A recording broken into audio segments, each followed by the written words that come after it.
Di episode sebelumnya sudah terpilih 3 orang yang akan menjadi astronot, dan mereka adalah Senku, Ryusui, dan juga Kohaku.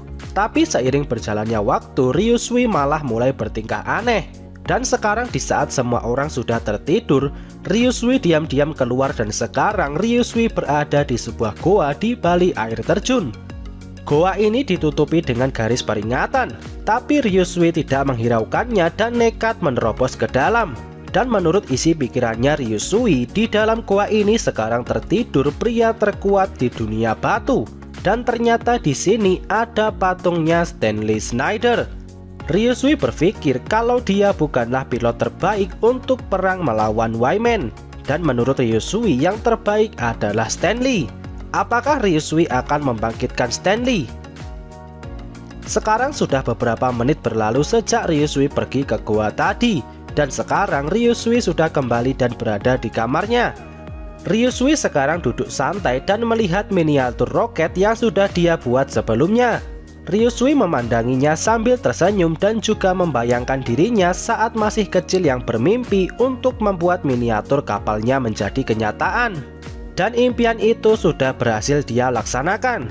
Namun impian untuk menjadi pilot di kapal luar angkasanya sendiri apakah bisa terwujud juga? Di tengah lamunannya ini, tiba-tiba Senku lewat di samping kamarnya Ryusui sambil membawa beberapa kertas yang mungkin adalah rancangan untuk membuat roket. Ryusui memanggil Senku dan Ryusui bertanya ke Senku dalam bentuk perumpamaan. Ryusui meminta Senku untuk membayangkan sebuah dongeng di mana ada seorang kesatria dari suatu kerajaan dan kesatria itu mencintai tuan putri di kerajaan itu. Dan mereka mulai membicarakan tentang masa depan yang indah berdua. Tapi dari kerajaan tetangga ada seorang pangeran yang lebih cocok untuk sang putri ini.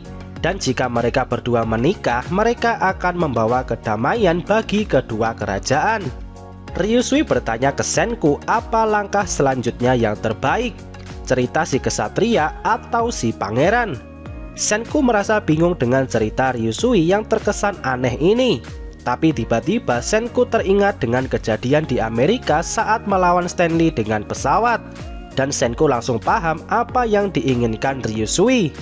Sekarang Senku bersandar di tembok dan memikirkan apa yang terbaik untuk kedepannya.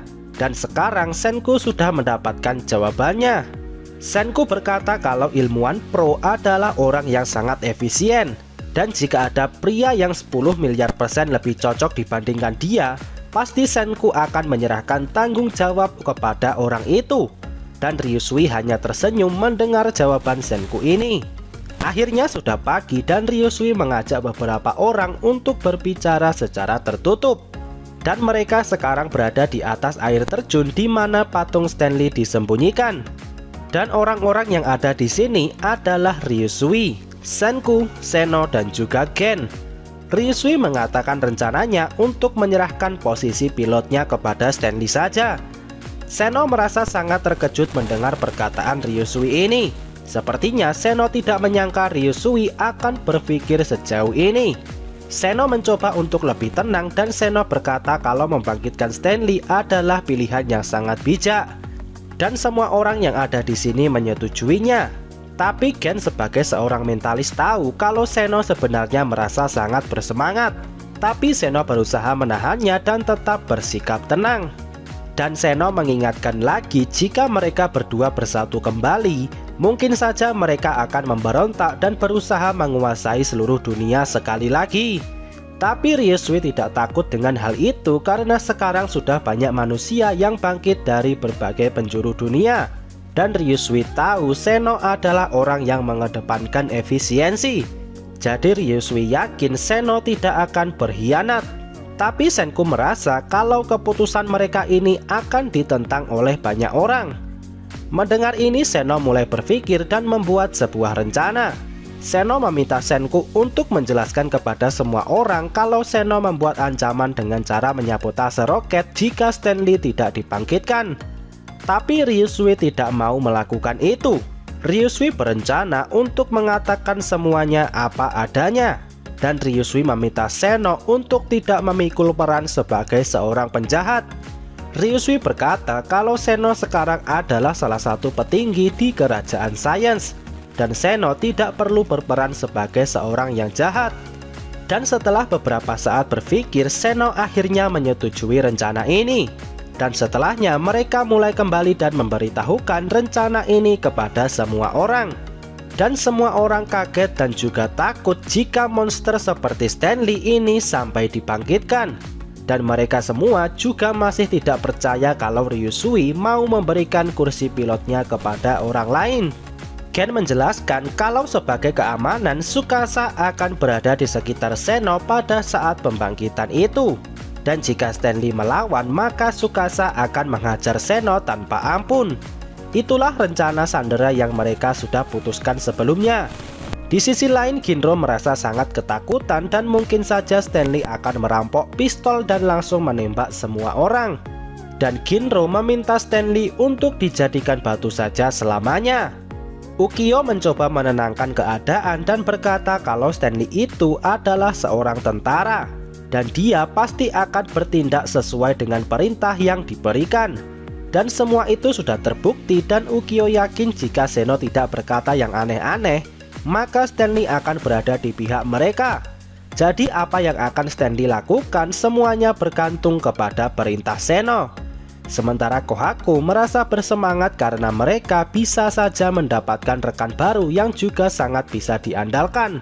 Dan menurut Kohaku, dengan Stanley yang ikut ke bulan dan menyelamatkan umat manusia, hal itu sudah bisa menjadi penebusan dosa yang pernah dilakukan Stanley di masa lalu. Di sisi lain, Chelsea mendekati Ryusui dan Chelsea bertanya apa Ryusui yakin dengan hal ini. Dan Ryusui menjawab kalau memang dia adalah pilot andalan kerajaan sains saat ini. Tapi kalau soal menembak, Ryusui merasa masih kalah dari Stanley. Chelsea bertanya sekali lagi apa kau tidak ingin pergi ke bulan. Dan Ryusui hanya diam dan tidak menjawab pertanyaan Chelsea ini. Dan setelah selesai memberitahukan rencana ini, mereka langsung pergi ke tempat Stanley berada. Dan hanya beberapa orang saja yang pergi ke sini. Ada Seno, Senku, Ryusui, Tsukasa, Chrome, Kaseki, dan Gen. Dan setelah semua persiapannya selesai, Seno langsung membangkitkan Stanley. Dan hal pertama yang Stanley lakukan adalah menggunakan pakaiannya. Kemudian Seno memberikan sebatang rokok dan juga koreknya kepada Stanley. Stanley menerimanya dan langsung menghidupkan rokok itu. Setelahnya Stanley bertanya apa misinya untuk saat ini. Senku merasa senang dengan Stanley yang cepat tanggap dengan kondisi saat ini. Seno berkata Stanley akan mengerjakan tugas yang dia mampu untuk selesaikan. Dan orang yang profesional akan selalu cepat dan tepat dalam bertindak. Setelahnya Seno memberikan sebuah pertanyaan kepada Stanley. Bayangkan kau punya peluru dengan berat 1 pon dan dengan kecepatan awal 600 meter per detik.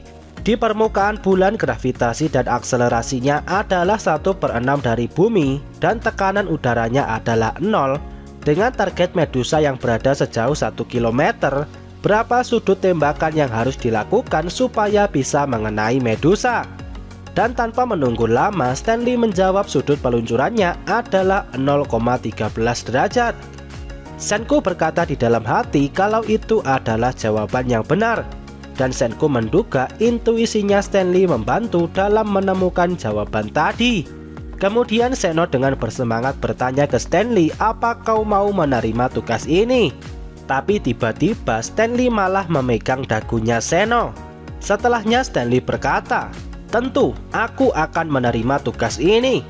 Dan sekarang sudah resmi Stanley akan menggantikan Ryusui sebagai pilot di roket mereka. Dan sekarang waktu sudah berlalu beberapa jam dan hari sudah berganti malam. Di sini Ryusui masih melanjutkan latihan menembaknya. Tapi terlihat kali ini Ryusui menjadi kesulitan dalam mengenai target. Ryusui terus melanjutkan latihannya sambil ditemani oleh Francois. Ryusui berkata walau kursi pilot keluar angkasanya sudah hilang, tapi sebagai pilot cadangan Ryusui merasa harus tetap mengasah kemampuannya. Dan di belakang mereka berdua terlihat Stanley yang melihat latihan Ryusui ini. Dan Stanley menyadari kalau Ryusui mempunyai masalah saat menembak. Terlihat Francois yang membawakan makanan dan minuman untuk Ryusui. Di sini Francois berkata kalau Ryusui mempunyai hasrat yang luar biasa besar. Dan Ryusui sampai rela mengesampingkan hasrat pribadinya demi hasrat yang lebih besar, yaitu kemenangan umat manusia. Francois merasa tindakan Ryusui ini adalah tindakan yang sangat mulia. Ryusui menjawab kalau dia tidak perlu untuk dihibur. Dan setelahnya Ryusui teringat lagi dengan momen saat dia membuat miniatur kapal bersama Sai. Sejak hari itu Ryusui sudah bertekad ingin menaiki kapal terhebat buatannya ini. Tapi hari ini ketika dia sudah punya kursi di roket, dia harus rela memberikan kursi ini kepada orang lain. Kemudian Ryusui berkata, "Brengsek, aku sangat ingin pergi." Setelahnya Ryusui langsung menangis dan Francois juga ikut terharu. Impian besarnya dari masih kanak-kanak harus dia relakan untuk kemenangan umat manusia. Setelahnya Ryusui sekali lagi mencoba mengarahkan pistolnya ke arah papan target. Dan tiba-tiba papan target itu terkena tembakan dan tembakannya tepat mengenai titik tengah. Ternyata itu bukan tembakan dari Ryusui melainkan tembakan dari Stanley. Kemudian Stanley pergi dan sekarang keputusan paling akhir sudah dibuat. 3 orang yang akan pergi ke bulan melawan Y-Man adalah Ishigami Senku sebagai ilmuwan, Kohaku sebagai petarung, dan Stanley Snyder sebagai pilotnya. Keesokan harinya mereka melanjutkan pembuatan barang-barang yang akan para astronot gunakan untuk pergi ke bulan. Dan sekarang adalah pembuatan baju astronotnya. Dan ada 3 bahan utama untuk membuat baju luar angkasa ini, yaitu karet silikon, aluminium, dan juga vinil. Ukyo berkata 3 komponen penting untuk pergi ke bulan sudah terkumpul, yaitu mesin roket, baju luar angkasa, dan roket itu sendiri. Di sisi lain Chrome dan Suika sedang melakukan rapat berdua. Chrome bingung vinil itu apa. Jadi sedikit informasi, vinil itu biasanya digunakan untuk melapisi lantai. Vinil ini dipilih karena murah dan juga bisa bertahan lama. Oke, jadi Taiju, Magma, dan Yo melihat Chrome dan Suika yang sedang melakukan rapat. Taiju merasa orang-orang dari desa Ishigami belum pernah mendengar dengan yang namanya vinil. Dan Magma meminta Yo supaya tidak menertawakan ketidaktahuan mereka ini. Dan Yo berkata kalau soal sains, Chrome sudah 10 miliar % lebih pintar daripada mereka bertiga. Di sisi lain Nikki masih tidak percaya mereka baru menggunakan vinil sekarang. Dan Gen berkata kalau urutan pembuatan barang mereka sedikit kacau. Senku berkata mereka bisa membuatnya setelah mendapatkan kilang minyak yang benar-benar diolah. Senku berkata kalau sekarang mereka sudah punya banyak orang di seluruh dunia yang bekerja sama membangun roket dengan cepat. Tapi mereka justru mengabaikan banyak benda yang mestinya mereka buat sebelumnya. Tapi sekarang sebelum pergi ke bulan, Senku berkata akan mengabulkan permintaan semua orang apapun itu. Pengumuman ini membuat semua orang menjadi sangat bersemangat. Semua orang langsung mendekati Senku dan mengatakan barang impiannya masing-masing. Mulai dari Yuzuriha yang menginginkan mesin cuci, Minami ingin kamera perekam, dan Ryusui menginginkan banyak barang sekaligus seperti microwave, gudang anggur, dan juga mesin judi. Seperti biasa keserakahan Ryusui tidak ada lawannya. Dan sepertinya Ryusui sudah move on dari kejadian kemarin. Oke, di sini orang lain ada yang menginginkan PS5, protein, dan juga lain-lain. Tapi ada satu orang yang entah kenapa permintaannya sangat aneh. Orang ini meminta robot pembantu.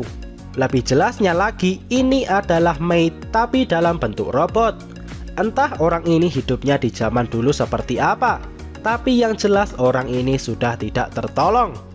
Oke, dan saat ini pemukiman di kerajaan Sains sudah berkembang sangat pesat. Dan terlihat di kejauhan ada pembangunan dengan skala yang besar. Dan Senku mulai membuatkan permintaan semua orang satu persatu. Dan barang pertama yang Senku buat adalah microwave. Berkat penemuan telepon dan juga radar, pembuatan microwave ini menjadi sangat mudah. Dan sebenarnya microwave ini juga menggunakan gelombang elektromagnetik yang sederhana. Cukup buat saja sebuah kotak besi biasa. Lalu tinggal pancarkan saja gelombang elektromagnetik ke dalamnya dan biarkan gelombangnya memantul secara acak. Proses ini lama-lama akan menghasilkan panas dan jadilah microwave yang bisa digunakan untuk menghangatkan makanan. Dan makanan pertama yang mereka hangatkan adalah nasi. Suika terkesan karena nasi yang awalnya dingin setelah dimasukkan ke dalam microwave ini bisa menjadi hangat lagi.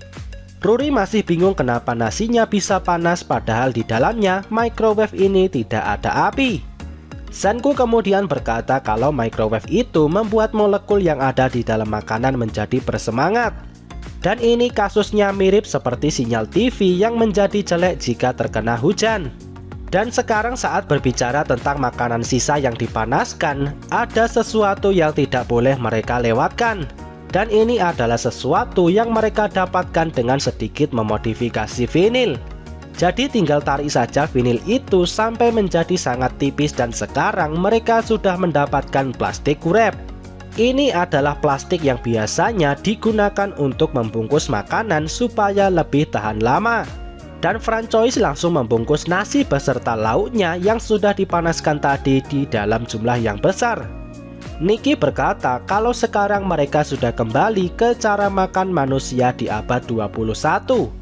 Dan Gen merasa heran kenapa mereka baru melakukan ini karena Ryusui biasanya selalu menginginkan segalanya, apalagi soal makanan. Tapi pada kenyataannya mereka baru membuatnya sekarang. Dan barang selanjutnya yang Senku buat adalah mesin cuci. Senku membentuk ember yang besar dan untuk penggeraknya Senku menggunakan mesin motor. Yuzuriha merasa sangat senang dan sampai menangis karena akhirnya punya mesin cuci. Dan barang selanjutnya adalah kamera perekam. Senku berkata cara membuatnya adalah dengan mencampurkan air, ditambah dengan sodium hidroksida dan tambahkan cuka. Dan hasilnya adalah kertas kaca. Dan dengan penemuan ini mereka sudah bisa membuat kamera perekam. Dan tentu ini adalah permintaan Minami dan sekarang Minami sudah siap untuk mengabadikan setiap momen yang ada. Senku selanjutnya mengabulkan permintaan banyak orang. Dan walaupun terlihat kelelahan, Senku tetap bersemangat untuk mengabulkan permintaan setiap orang. Senku kemudian membuat barang-barang random seperti penghangat tangan, koper, otopet, lem, sereal, dan lain-lain. Tapi entah kenapa di sini terlihat ada robot yang memakai baju maid. Apa jangan-jangan permintaan aneh orang tadi juga dikabulkan? Ternyata Senku cukup baik juga. Dan orang selanjutnya yang meminta barang impiannya adalah Taiju. Tapi belum sempat mengatakan apa barang impiannya, Senku sudah tahu apa yang Taiju inginkan. Dan itu adalah sebuah smartphone. Semua orang masih tidak percaya mereka sudah bisa membuat smartphone di zaman batu. Yuzuriha bertanya ke Senku apa benar smartphone sudah bisa dibuat. Dan Senku hanya tersenyum dan sepertinya Senku sudah sangat yakin dia bisa membangkitkan lagi smartphone di zaman batu. Apakah Senku akan berhasil membuat smartphone? Rintangan apa yang akan ditemui oleh Senku? Temukan jawabannya di video pembahasan selanjutnya. Oke, sekian dulu video kali ini. Semoga videonya bermanfaat. Subscribe channel ini dan sampai jumpa di video selanjutnya.